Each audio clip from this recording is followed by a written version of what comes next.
Sejam todos bem-vindos à Faculdade Netcom. Estamos na disciplina de Análise de Circuitos e Corrente Contínua. Eu sou Paulo Fernandes e vamos para uma introdução à disciplina e uma pequena revisão. Bem, no nosso plano de ensino nós temos a estudar a Lei de Ohm, associação de resistores, série paralelo, Lei de Kirchhoff, a tensão e corrente, fonte de tensão, fonte de corrente, análise nodal, Lei das malhas, teorema de circuitos, terminando Norton e superposição. Bem, aqui nós podemos ver o funcionamento do sistema apenas de um componente, ok? Nós temos onde é utilizado um multímetro para medir a resistência desse componente, visto que ele é um resistor. E aqui nós temos o funcionamento no sistema, nós podemos medir várias grandezas. No caso da resistência, nós medimos a resistência, está vinculada à resistividade do material, do dispositivo. E aqui nós podemos medir a corrente, tensão desse pequeno circuito, onde tem um motor CC alimentado por uma bateria de corrente contínua de 9 volts e controlado por uma chave. Aqui nós temos uma pequena revisão de grandezas. Veja, quando nós trabalhamos com qualquer ramo da ciência, nós trabalhamos com grandezas. Grandezas podem ser vetoriais ou escalares.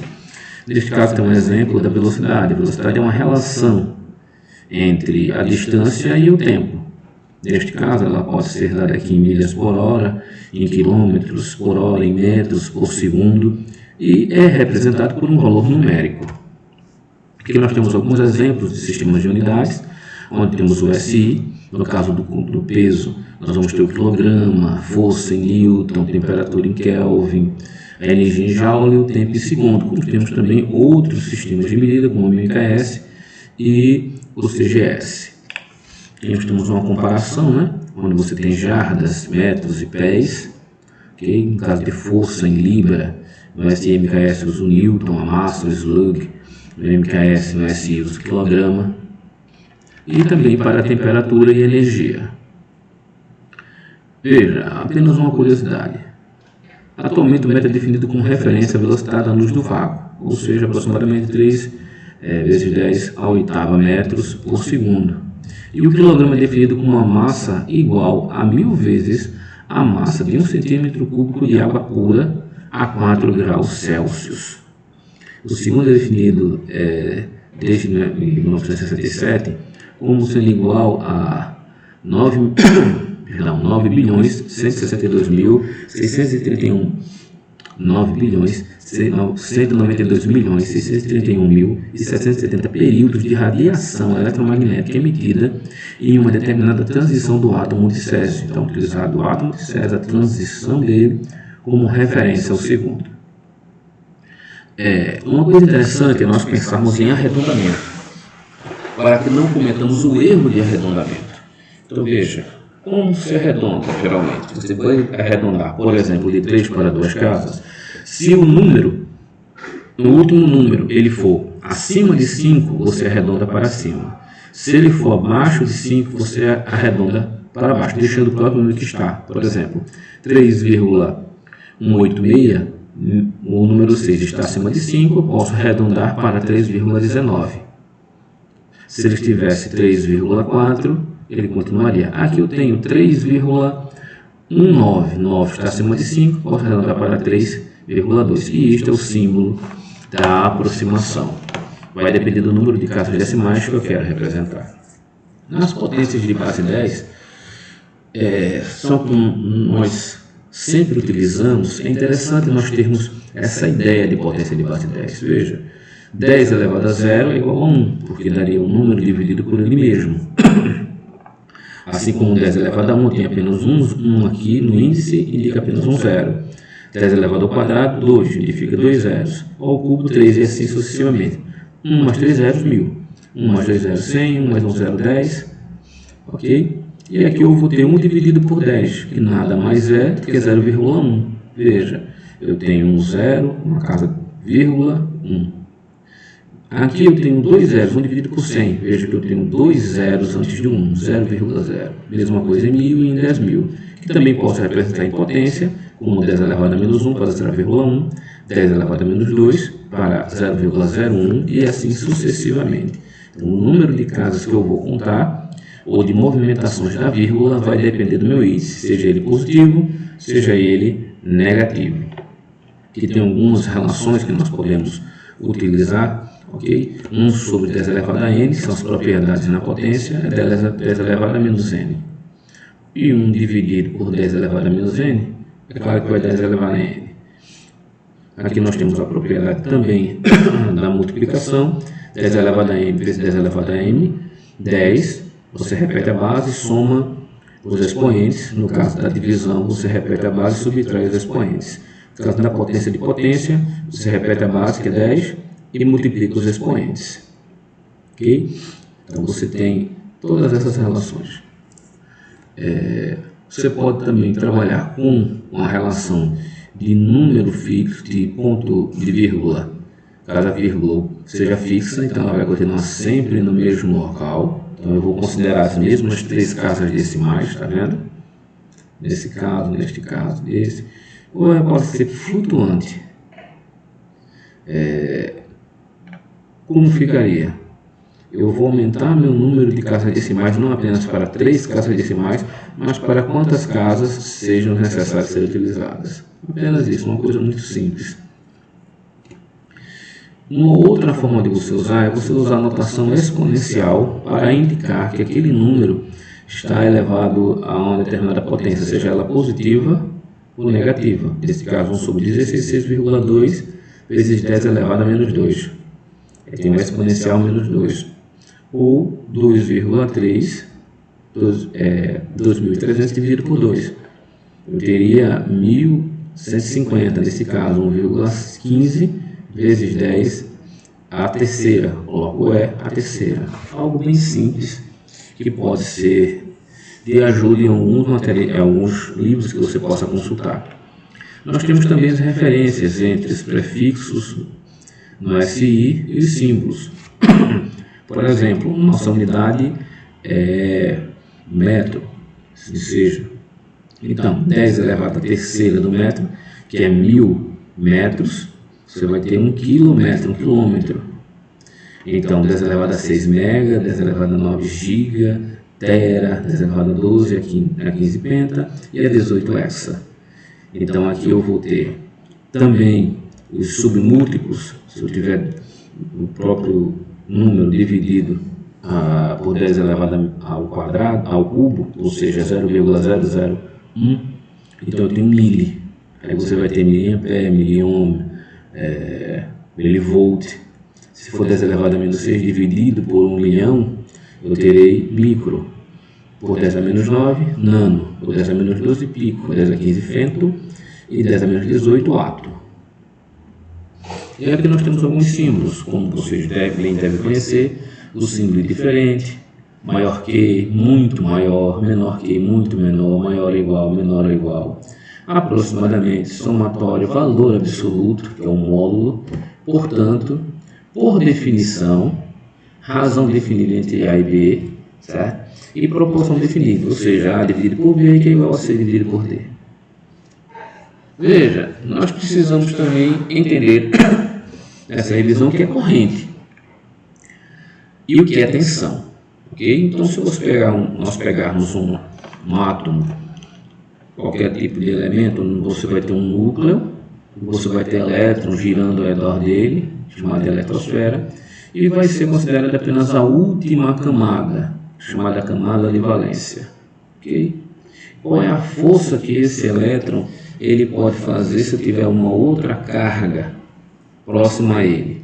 Pela lei de Coulomb, essa força é de newtons, ela nada mais é do que uma constante K, identificada, já é dada, que vai multiplicar a carga 1 vezes a carga 2, dividido pelo quadrado da distância entre elas.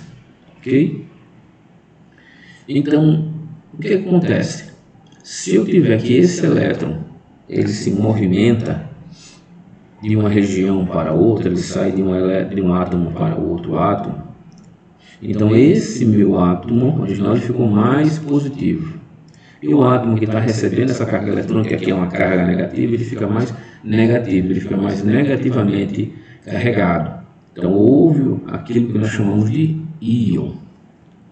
Então, no caso de um elétron, ele tem uma carga, certo? Um coulomb, perdão, ele tem uma carga associada em 6,242 vezes 10 a 18 elétrons. E um elétron também tem uma carga, ele tem uma carga de 6,2 vezes 10 a menos 19 coulomb. Ok? Mas, tecnicamente, o que é a tensão? Veja, a tensão nada mais é do que uma quantidade de energia distribuída numa determinada quantidade de cargas. Se eu ver isso daqui numa parte muito infinitesimal, então eu terei um dV, certo? Que também, além de tensão, é chamado também de diferença de potencial entre dois pontos. É uma quantidade de energia distribuída na quantidade de carga. E essa quantidade de energia, pegando essa forma, nada mais é do que uma quantidade de carga vezes a diferença de potencial. Então, o que é um joule de energia? É usado para mover uma carga negativa de 1 coulomb a uma diferença de potencial de 1 volt entre dois pontos. Então, aqui eu tenho uma carga, tá vendo? Eu tenho um joule que é necessário para movimentar essa carga negativa, por 1 volt. Se eu precisar mover por 2 volts, então eu vou ter 2 joules, e assim vai. E o que é corrente? Se na tensão eu tenho dois polos e tenho uma diferença de potencial entre os polos, enquanto um polo vale, por exemplo, 12, o outro polo vale 0, a minha diferença de potencial de 12 volts, que é uma bateria de 12 volts, uma pilha de 12 volts, podemos assim dizer. A corrente é a movimentação desses elétrons, que podem ser de forma, que deve poder ser de forma ordenada. Então, a pressão aplicada é o mecanismo de partida, é o que dá impulso para a movimentação dessas cargas dentro de determinado meio físico. E o nome disto é corrente. Corrente é uma reação à tensão aplicada. E o que é corrente? Corrente nada mais é do que uma quantidade de carga distribuída no tempo. Ou seja, é um fluxo. A corrente não é como a tensão, que é uma grandeza que eu estou guardando, eu posso ser guardado. A corrente não, a corrente é um fluxo.